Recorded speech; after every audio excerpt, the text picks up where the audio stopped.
Hello all, welcome to the latest edition of the PinkUn.com Norwich City podcast. No game this weekend, of course. The match at Leicester on New Year's Day postponed because of City's injury and illness crisis in the camp.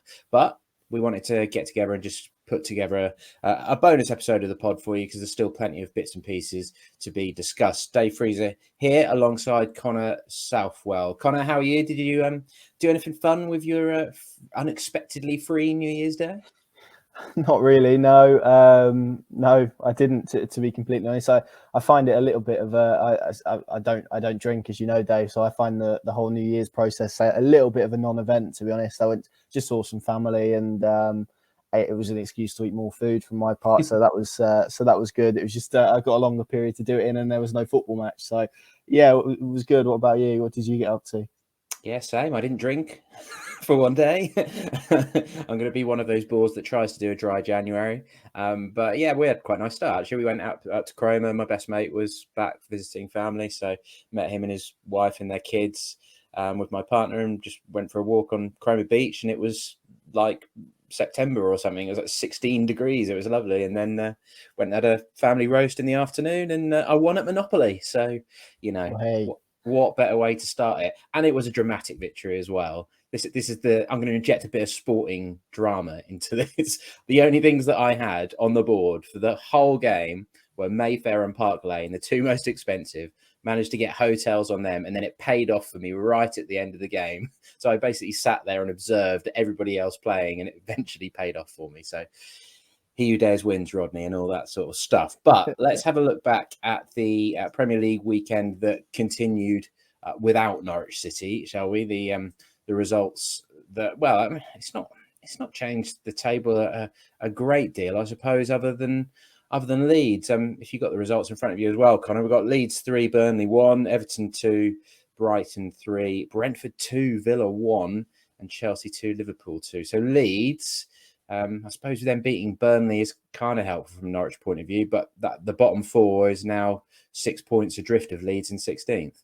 Yeah, and I'm looking at it as well, and only Newcastle of those bottom four have won one of their last 5 games. The rest haven't won, so it probably goes to show probably what a run those teams are in. Obviously, there's been COVID issues and whatnot. I fear for Watford, I'll be honest, given that a few of their key players are about to leave for the African Cup of Nations as well. So that's another factor.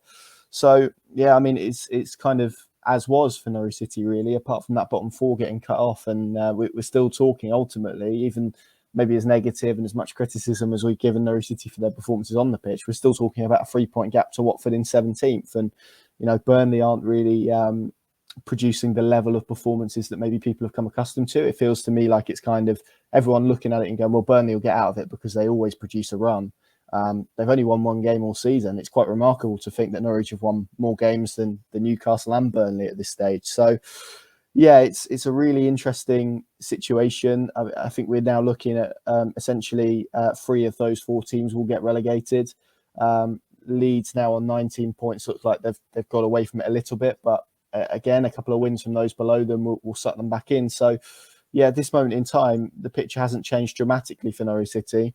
But by the same token, you're looking at Burnley with a couple of games in hand. Watford, of course, have a game in hand as well.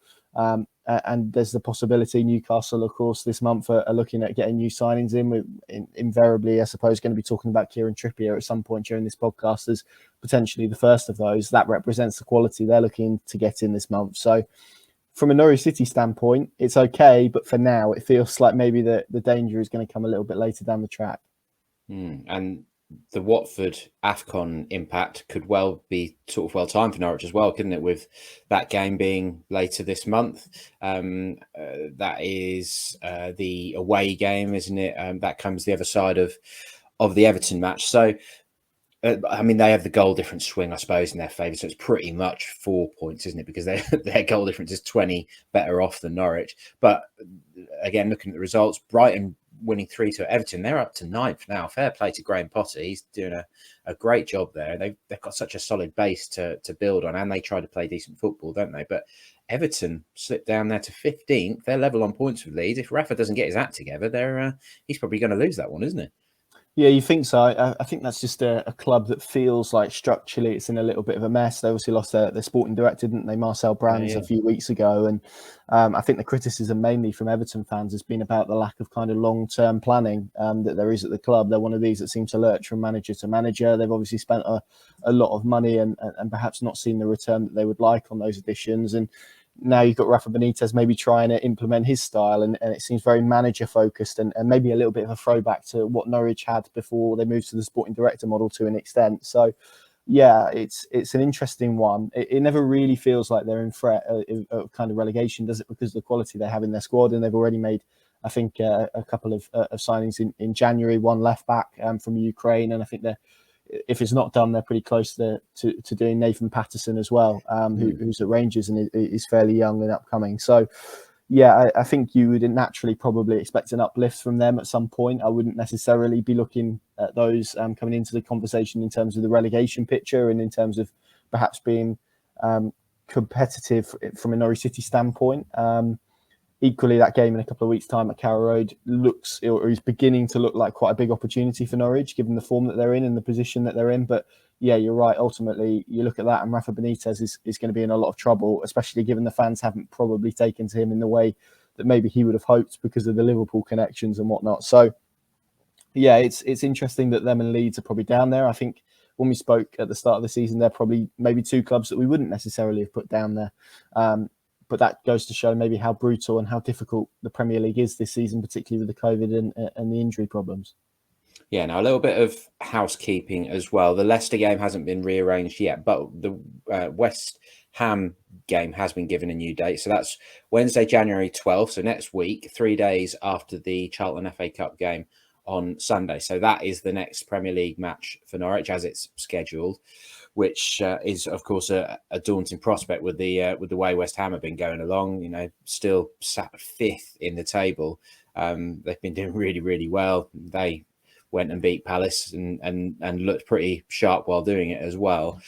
So that's how things will shape up. Then it's, as we just discussed there, Everton home, Watford away, Palace at home before the visit of Manchester City. So there is, or maybe if you don't include the West Ham game, and we'll come on to selection issues and stuff in a short while, but there's a little 3-game period there where if somehow Norwich could get themselves together, then that could really set up an opportunity to do something, because it is going to take something quite dramatic from this point of view. Another thing that we had, well, with a no game, there was one interview which made it out, which had been done with the Premier League rights holders, wasn't it, with Kenny McLean, and he's stuck up for Billy Gilmour, which it's travelled, isn't it? As usual, Scotland's great hope makes headlines, and the line from Kenny was, "I don't appreciate him being singled out," and that's been picked up in various national media outlets, isn't it? And I think certainly in a couple of pieces that we've run, Connor, and just generally online amongst the Norwich fans, I think people have been pretty keen to point out that it wasn't the entire away end making these derogatory chants, well, not derogatory, but negative chants towards Billy Gilmour, telling him to go back to Chelsea, basically, and that it was quite a small group. Yes, I think it kind of sums up modern society first and foremost, that you get a clip which was about 10, 15 seconds of a small group of people chanting one thing, and maybe a whole fan base gets tarred with that brush. And first and foremost, I think it's fair to say that those chants, probably personally aimed at any player, aren't acceptable, particularly at a young player who's trying to make his way. But it is, I think, a culmination of the frustration that Norwich City fans feel at the moment because of where the club are and the Premier League in general and how they feel towards it. So, yeah, I think some of the stuff has probably been a little bit over the top from the nationals in terms of maybe Norwich are the problem and it's not Billy Gilmour. I think actually it's a bit more nuanced than that. And I don't think that, I mean, we've watched Billy week in, week out. I don't think we've been particularly impressed with his performances, not to the point where we've been saying he should return to Chelsea or anything like that, because obviously I don't think that's the right terminology to use when you're kind of talking about this. But I mean, by the same token, there are a lot of players that you would probably put in that same bracket in terms of performances. I think he's getting singled out because unfairly to him, really, the hype around him is so mad. It's almost people telling Norwich fans that what they're seeing with their own eyes isn't actually what they're seeing. And I think that's probably where the frustration comes. because it's mad really. But yeah, I don't think it's necessarily a fair reflection of Norwich fans or how Norwich fans feel about Billy Gilmour. I think there has been disappointment, but mainly because he arrived, again, through no fault of his own, with a massive billing, with a massive hype about what he could do this season. And for whatever reason, be it Norwich's overall style of play, be it how they play, be it him, we haven't seen the best of him yet. And that, I think, is where the frustration comes.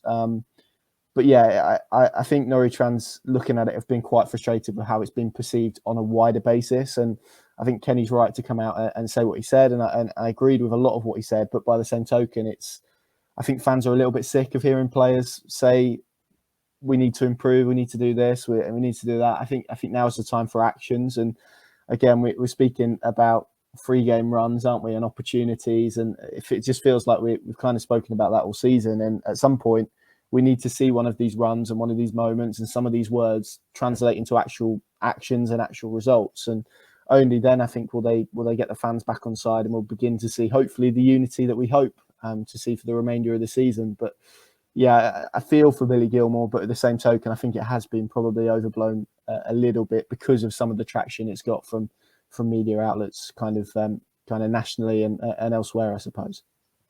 It'll be interesting to see how he responds to all this, because there were moments in the second half where he was picking out a few nice passes, because as we've spoken about a bit already in our various videos and podcasts and things, Palace took their foot off the pedal, didn't they, once they were 3-0 up, and then Norwich were able to create a few chances and things like that because they were essentially containing them. The best ending to this story for Billy Gilmour is for him to turn it around at Norwich and prove the doubters wrong, get the fans on his side, because I'm sure the fans would love to take to him just in the way they did to Ollie Skip, and that he is successful and that he goes and smashes one in from 25 yards or creates a lovely assist or whatever it may be that helps to sort of turn the tide for him. And that because we're all probably fearful and expecting that he's going to go on and have a very good career, isn't he? Maybe not quite Harry Kane levels from obviously his Norwich loan. Patrick Bamford has kicked on and had a very good career as well. Ollie Skip, I think we're all expecting to see him in a senior England shirt one day as well. The best outcome is for him to turn it around at Norwich and prove people wrong, and obviously keep the club in the Premier League, because he could probably, if he really wanted to, and put his parts on and force his way out of Norwich and then go and play for Rangers or play for someone chasing promotion at the top of the Championship, he could, and all of a sudden he'll be looking good. But the one thing that Chelsea will have known when they sent him to Norwich is that it's very likely that it could have been a tough relegation battle, that they will have wanted him to be toughened up. And if he manages to now have a good second half, or a better second half of the season at least, come out of this with some credit and be viewed as someone who's been toughened up is another year further on, that's going to still put him in far better stead to be a Chelsea player potentially next year than if he were to disappear off and go and get 10 assists for Rangers as they smash most of the teams in Scotland. Yeah, and I think part of what you said there is maybe why Norwich fans are frustrated, because they're seeing this young player who clearly has ability. I was reading a piece that our analyst has written, which people will be able to read on the PinkUn app, I'm sure, when this podcast goes live, probably.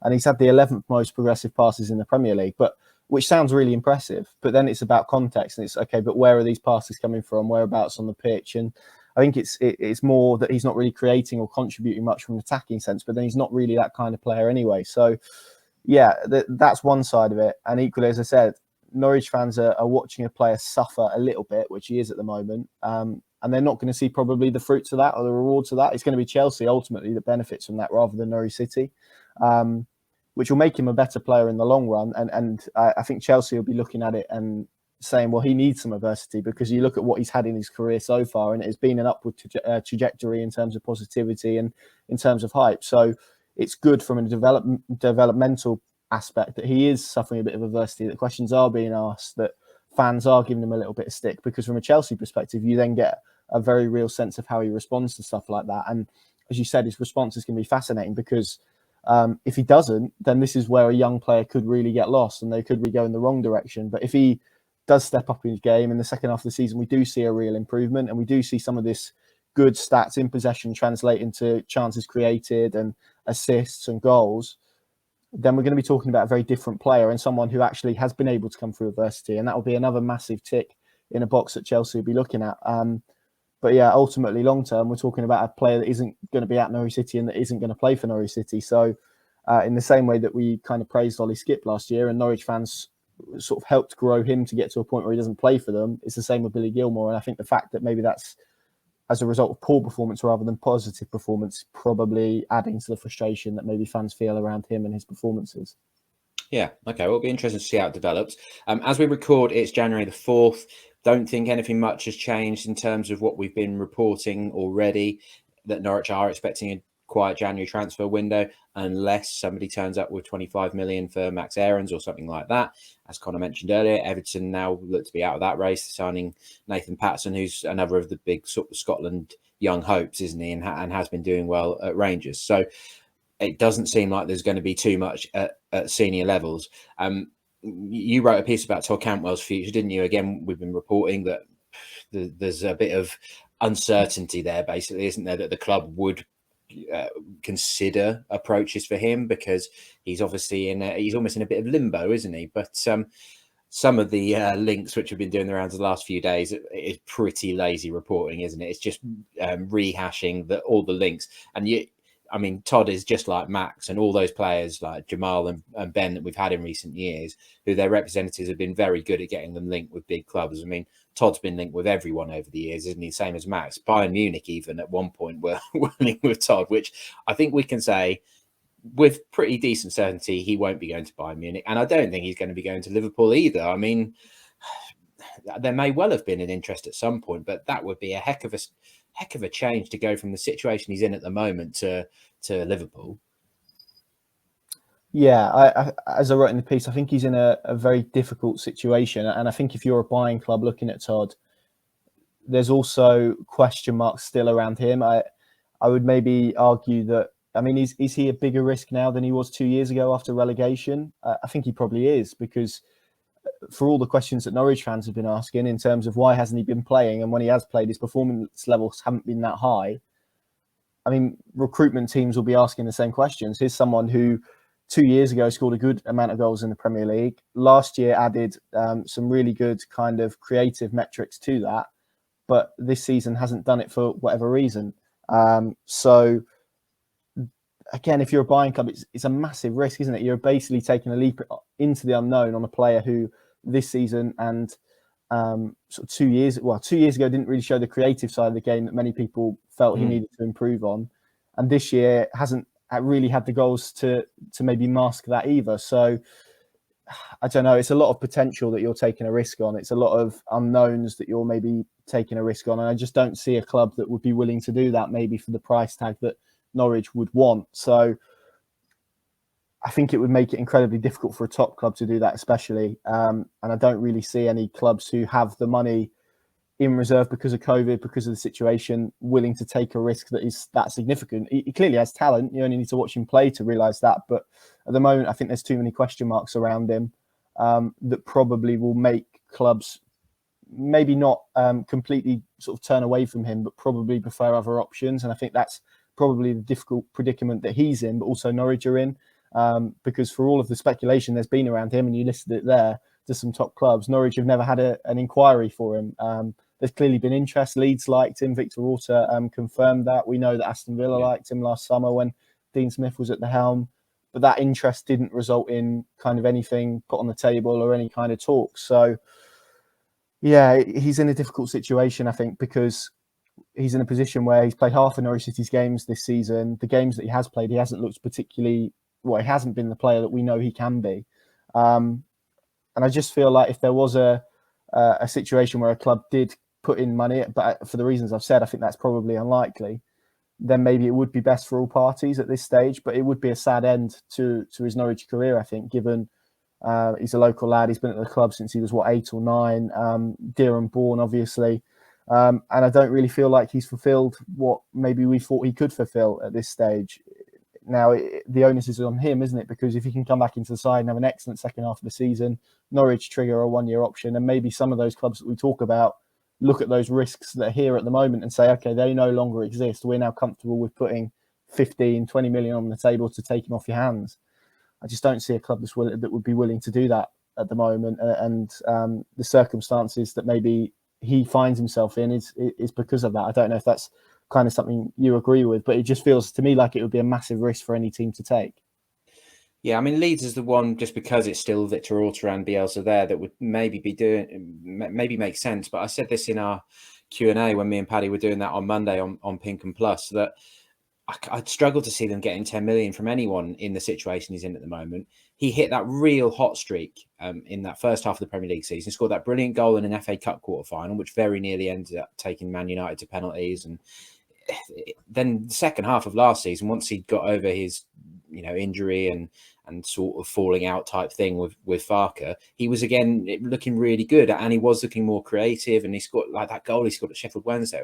It was lovely. So I'm not sure I'd 100% agree that he hasn't fulfilled his potential, because he's got 2 championship title winners and medals, and last season he was playing very well, but yeah, he's still not been a consistent force for Norwich over the course of a whole season. If he could now find that a bit of form and a bit of rhythm, a bit like I said with Gilmour a little while ago, to somehow turn this round so that he can finish on a high again. If he can go and score 3 or 4 goals towards the end of this, or the second half of the season, and then leave Norwich in the Premier League, I'm sure that him and Stuart Webber could shake hands in the summer and say, right, okay, fair enough, fresh start, you go and get your move, go and speak to whoever you want to get to, we'll accept 10 million or whatever, you've got a year left on your contract, it's time for us all to have a fresh start. That's the best way for it to happen. At the moment, it just feels like it would be almost a pretty low fee, just sort of part ways on reasonably unhappy terms, and then maybe one day I'll be interviewing Todd in 10 years' time, and he'll be talking about sort of his regret and things like that. But like most of the Norwich players, it's not like he's not trying, is it? Todd's putting in the effort, but in recent games and weeks, they've all just looked so lethargic, and that whole squad has just looked completely off kilter and off balance and stuff. So this next few weeks is going to be so interesting to see if any of them can grasp the nettle and really take a step forward. But I mean, they all need to collectively, they need to find that next gear. And if they can, then things will probably start to feel resurgent quite quickly. If they could go and get a draw at West Ham and then manage to just, even if they have to just bludgeon their way to a 1-0 win with a Grant Hanley scrappy goal from a corner or something against Everton, then you're away, aren't you? So it's just another element to all of this. As much as there's a lot of negative feeling and worry and doom and gloom, because we're all just a bit terrified, really, aren't we? That it's going to be another 5 months of this sort of atmosphere, like that horrible behind closed doors phase of 2019-20, when it was miserable, utterly miserable, and none of us in the slightest want to consider going for all that again. So yeah, lots to keep an eye on, and lots to see how things develop in the weeks ahead. In terms of incomings, it hasn't been too much in terms of the rumours, has there? There was one you picked up on Sunday from the Daily Record. Elliot Watt at Bradford, Scotland youth midfielder, was with Liverpool when he was a kid. There was Dimitri Cavare, who was he is a right back, plays for Sion in Switzerland. That was a report out of France, and he used to play for Barnsley in the Championship, won League One promotion with them. And he's out of contract in the summer, so he's one that maybe he's on the scouting list somewhere at some point, the same as Watt, but I don't think either of them would be seen as legitimate options to come in and bolster a Premier League squad. They would be ones for probably the Championship list for the summer. Football Insider had linked Keenan Davis from Villa, hadn't they? That he's gone to Forest on loan, so that puts that one to bed nice and quickly. But otherwise, it's been fairly quiet, and as things stand, we don't think that's likely to change too much, do we? No, not unless, as you said earlier, that some offer lands on Stuart Webber's desk for Max Aarons or Todd Cantwell. I just don't really see the finances to go again, given what they did last summer, and given the situation that they find themselves in now, with no guarantee that they're going to stay up. I think it would be, given the way, and people aren't going to like to hear it, but given the way they're run and whatnot, there's simply not the money to go again, without obviously plunging themselves into some debt, which would obviously come back to bite them later on down the line. So they've of course obviously got a foreign loan spot to fulfill as well. I would maybe even debate if the finances are there to be able to fill that at the moment without some sort of movement from elsewhere. And as Dean Smith has said, when that squad is fully fit and they're doing 11v11 in training, he has to leave players out. So it's a big squad anyway. And that's before you look to add anything else to it. So no, I don't really see it. I think it's clear if they had an opportunity to add something at the top end of the pitch that clearly they'd want to do that, but they can't do that in the current circumstances. Something would have to budge, something would have to move before they could do that. So yeah, it's I'm not expecting a particularly busy month, to be completely honest. Probably some trimming around the edges and maybe some look at the loans that are out, and not necessarily anyone coming back to stake a claim for the first team, but maybe sort of young players on the periphery going out on loan, or loans coming back, like the lad from Portsmouth. I think Danny Cowley's pretty much confirmed that he's going to come back to Norwich and probably head elsewhere. Dixon Peters, players like that, maybe on the fringes, maybe could get loans elsewhere. But yeah, beyond that, I wouldn't expect much at all this January. No, and if you haven't already, then do find that Q&A with me and Paddy from Monday, which is on PinkUn Plus. We dug into the recruitment side of things quite a lot, because there's obviously that attention is turned on Stuart Webber and the recruitment team quite a lot in recent weeks. But I think we will, we could dedicate a whole pod just to that, and we may well do at the end of the season if things flop and their fate is sealed early, which clearly we hope it's not. So we won't get too much into that.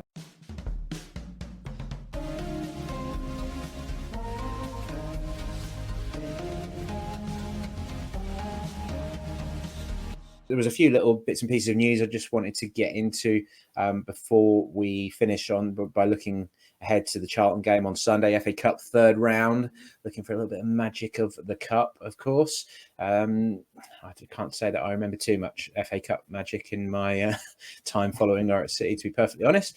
But there was a good interview with Dan Barden in the club's programme on Boxing Day, the Arsenal game, which you can find sort of a section of on our websites as well.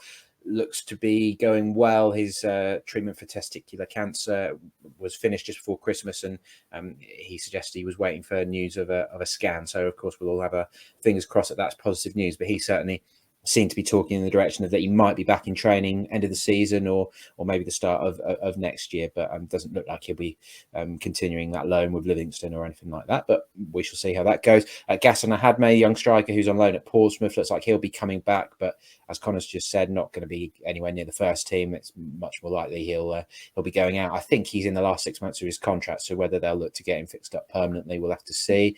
There was also an interview over in Belgium. Rocky Bashiri, another of the under-23s defenders, he had a bad knee injury, talking about how he's fit again now and he's basically looking to impress, and that's probably going to involve a loan possibly this month. He was on trial with Coventry during pre-season, but that didn't work out. So there's little bits and pieces like that. Isaac Thorvaldsen, another one who's an under-23 midfielder, the Icelandic lad who's been back home playing over there. He's put out on his Insta that his time with the club has come to an end. That hasn't officially been confirmed by Norwich yet, but they usually about this time of year tell those young academy players that they won't be getting a new contract. So that seems to basically be what's going on there. But another one who hasn't been near the first team, and we're all a bit used to it now, aren't we? That conveyor belt means that there's a lot of players that come in that might not necessarily ever get anywhere near the first team. They might just be sold on, or they might make money out of the loans or whatever. But of course, they're always looking for the next star, but it doesn't look like Isaac Thorvaldsen will be that man. So, Charlton, Connor, on Sunday, what's your sort of thoughts ahead of it? As we record on Tuesday, we think that there's good news on the way, that the COVID cases are going down. We've seen the Premier League numbers as a whole have dropped, haven't they, from COVID? I think they've dropped from 108 to 94 positive cases, I think it was, in the past week. So as we're recording, we're hoping that Dean Smith's press conference on Friday will be a lot more positive, and that some of those injuries and illnesses and stuff will have cleared up, and he'll have a fairly big squad to choose from. Although Charlton do have a game tonight, Tuesday night, in the EFL Trophy against MK Dons. So equally, there's two sides to this story. It takes two to tango. And if they now go and have a load of positive COVID cases after that game, then it of course gets thrown into doubt. And they've already had to cancel 2 matches in December, or postpone 2 matches in December because of a COVID outbreak themselves. So there's lots of if and buts around it. But ultimately, if we sort of take a bit of an approach to what we think the squad will hopefully be, how strong do you see Dean Smith going for this one?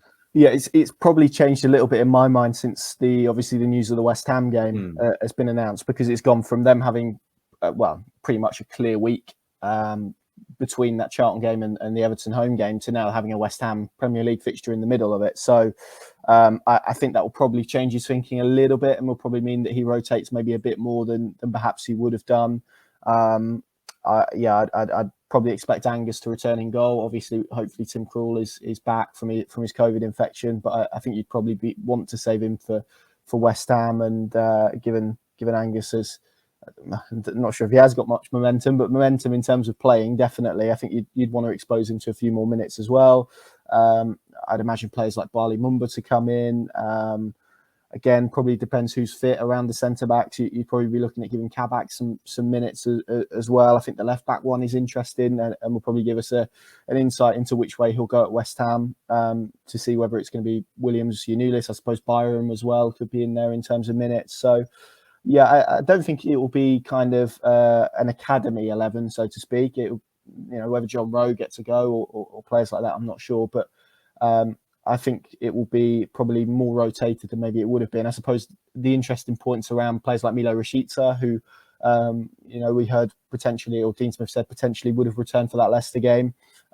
If he's fit, will they include him on the bench and give him 20 minutes before that West Ham game, for example? So, yeah, I think there's plenty of questions. Adam Eder up front, I'd expect to get given another go. So, yeah, probably a weaker Norwich City side, if you want to sort of describe it like that, a rotated Norwich City side, but one that should be strong enough, I would think, to see off the challenge of League One Charlton. Yeah, I feel like Tim Krul doesn't need a game at Charlton No. to be ready for the West Ham match. So I think you give Angus another crack there. Similarly with Grant Hanley, he's had a shoulder injury. It's not been groin or hamstring or anything like that. He's basically been, in terms of his aerobic fitness, I guess he will have been able to still be on the bike and out running and things like that. He's just had to protect that shoulder injury. So he similarly, I would have thought, unless he goes to Dean Smith and says, no, I want an hour. I feel like I need an hour to get sharp for these games coming up. That's where the sort of unsurety will be for people, media and fans, sort of predicting what this team might be, I think. But I as long as he's fit, Omobamidele, I would certainly look to get him time. I think Byram is another good opportunity to get him 90 minutes. Yanulis, I think, needs a start to try and build some rhythm. It may even be a good opportunity for Billy Gilmore just to get a little bit of confidence. Players like him and Lise Malou, no reason why Sorensen can't play in defensive midfield again. Poeta, seen bright little sparks from him. If you put him in against a League One club, then that might just be good. And similarly, Tamu Pukki, I don't think he will need sharpening up ahead of the West Ham game. But if he says to the head coach, look, I'd much rather get an hour in the bank and try and get a goal or two, then by all means go and sharpen up in front of goal. It's what, in my mind, it's whatever is needed for the West Ham game. Like, I don't care, and I don't really think anyone within the squad is going to care if they go out of the FA Cup, and as long as it's not losing 4-0 at Charlton or something. Ultimately, this is all about them getting back up to speed, fine-tuning, and getting ready for a really difficult game in the Premier League at West Ham 3 days later. And just finally it's probably, we'll dig deeper into this on Terrace Talk, won't we? Which will be Thursday night. We normally put that out, don't we? Where we'll dig a bit deeper into the game. But as things stand, Charlton have slipped down to 13th in the they climbed back up into mid-table. Now they've slipped back a little bit again. They had a really bad start to the season under Nigel Adkins, Johnny Jackson. They had a really good run of form, and now they just faltered a little bit. They're 13th. They're even below Ipswich in the table, 3 points behind Ipswich, and they are 14 points adrift of the playoffs. So they're probably left themselves with too much to do. They did play on New Year's Day. They lost 1-0 at home to Wickham, but their two sort of festive fixtures were both postponed. So before Christmas, they'd lost 1-0 at Plymouth, which is another of the promotion hopefuls. So I don't see this as being an easy game by any stretch of the imagination. They'll be without Akin Famawo, of course, who was on loan from Norwich with the option to make that permanent at the end of the season. He seems to be a regular starter for them if he's fit, but he always seems to have little niggles here and there, doesn't he, in terms of fitness and injuries. And the other one is Dialang Jayasini, who was on the books at Norwich for a few years, had loan spells away at various clubs, and eventually came good with Swindon before leaving Norwich. He joined them on a free, and now he's a regular at Charlton. So I don't see it as being an easy tie, particularly away from home, but we shall see. A win would be very nice after all the doom and gloom recently, wouldn't it?